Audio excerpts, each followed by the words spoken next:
Pela fé posso enxergar, pela fé posso tocar,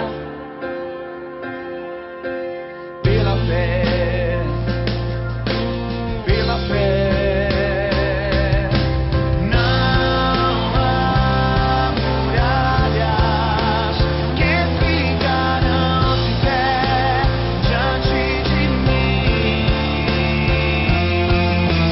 Estou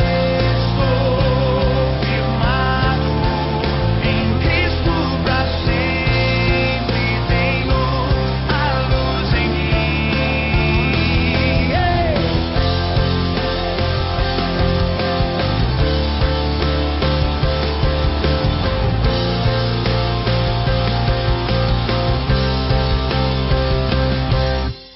Pela fé posso mudar, pela fé posso alcançar,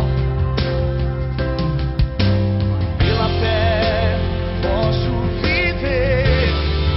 Oh, pela fé, pela fé. Não há muralhas que ficarão de pé diante de mim. Estou firmado em Cristo pra sempre, tenho a luz em mim. Não há muralhas que ficarão de pé diante de mim. Estou firmado em Cristo pra sempre, tenho a luz em mim. Pela fé, pela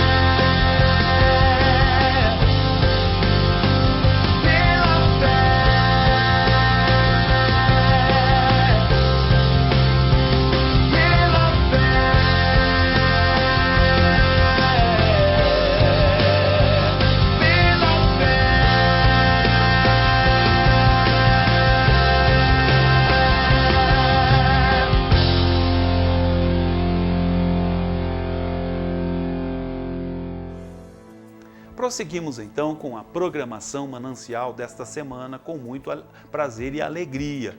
Acabamos de ser abençoados por uma ministração de louvor que enaltece e honra o nome do Senhor nosso Deus.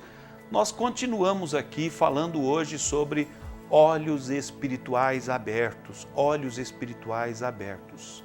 E eu estava falando, finalizando o bloco anterior, sobre sermos morada do Espírito de Deus. Deus habita em nós, somos templo do Espírito, aqueles que confessam o nome de Jesus, aqueles que são seguidores de Jesus. E se nós temos em nós, morando o Espírito Santo de Deus, temos que necessariamente, obrigatoriamente, ter discernimento espiritual, olhos espirituais abertos. Hoje nós estamos falando sobre esse tema, olhando aqui para esta passagem bíblica envolvendo o profeta Eliseu, o seu moço, o seu ajudante, não é? E também todo o exército sírio que estava ali em volta da casa onde eles estavam.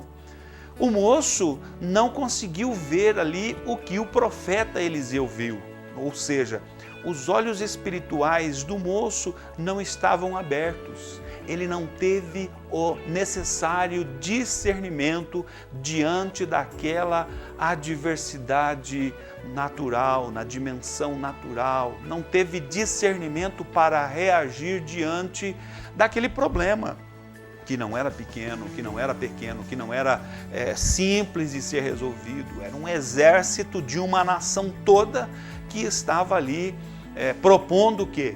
Propondo tirar a vida do profeta Eliseu, tirar a vida do profeta Eliseu. E aquele moço então se desesperou, entrou em pânico, correu para dentro, e a palavra que ele expressa é exatamente essa: meu Senhor, que faremos?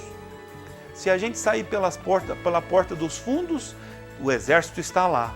Se a gente sair pela janela do lado direito, ele está lá. Se formos para a esquerda, por todos os lados. Se sairmos para cima, de alguma maneira nós vamos cair nas mãos dos inimigos. Que faremos?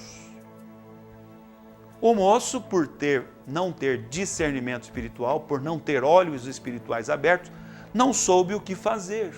Para ele não tinha mais solução, não tinha saída. Não é assim que muitas vezes nós nos achamos diante de certas situações e circunstâncias que não vemos solução, não vemos saída, não vemos como resolver, possibilidades de solução, não é? Nos parecemos com este moço aqui. Que faremos? E agora o que faremos? É importante, e eu acho aqui lindo, o momento seguinte, a resposta, a atitude, a reação de Eliseu diante deste quadro, diante deste cenário. E ele então diz o seguinte: não temas. Por que você está temeroso? Por que você está preocupado? Por que você está em pânico? Por que você está imaginando que as coisas se acabaram, que o fim chegou? Não temas, porque mais são os que estão conosco do que os que estão com eles.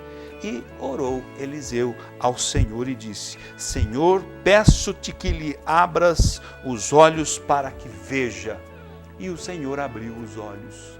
Ele então, após a oração, após o pedido a Deus por parte de Eliseu em favor da sua vida, após esta intercessão, linda intercessão, então agora ele tem os seus olhos espirituais abertos. Ele estava até então limitado para compreender, limitado para enxergar, espiritualmente falando, limitado para ter o discernimento, mas por uma ação sobrenatural da parte do Espírito eterno e santo de Deus, os seus olhos espirituais foram abertos. É por isso que eu digo, é por isso que eu disse e é por isso que eu direi sempre em todo tempo: discernimento espiritual só vivencia aquela pessoa que tem uma experiência com o Espírito de Deus, uma experiência de vida, uma experiência de salvação, uma experiência sobrenatural na presença de Deus. E eu convido você para vivenciar esta realidade sobrenatural da parte de Deus, disponibilizada a todas as pessoas que desejarem. Você se lembra a palavra do apóstolo Pedro que eu fiz menção no bloco anterior? Quando as pessoas se aproximaram ali, aonde eles estavam reunidos no cenáculo, quando da vinda do Espírito Santo, capítulo 2 do livro de Atos, não é? O apóstolo Pedro, então, no seu sermão, no seu primeiro sermão, onde quase 3.000 almas se agregam à igreja, se integram à igreja, passam agora a ser cristãos confessos, se convertem ao Senhor. A tônica da palavra do apóstolo Pedro foi exatamente esta promessa diz respeito a vocês, falando ele concernente à vinda do Espírito Santo que veio sobre os cristãos. Esta promessa é para os que estão perto, para os que estão longe e para tantos quantos Deus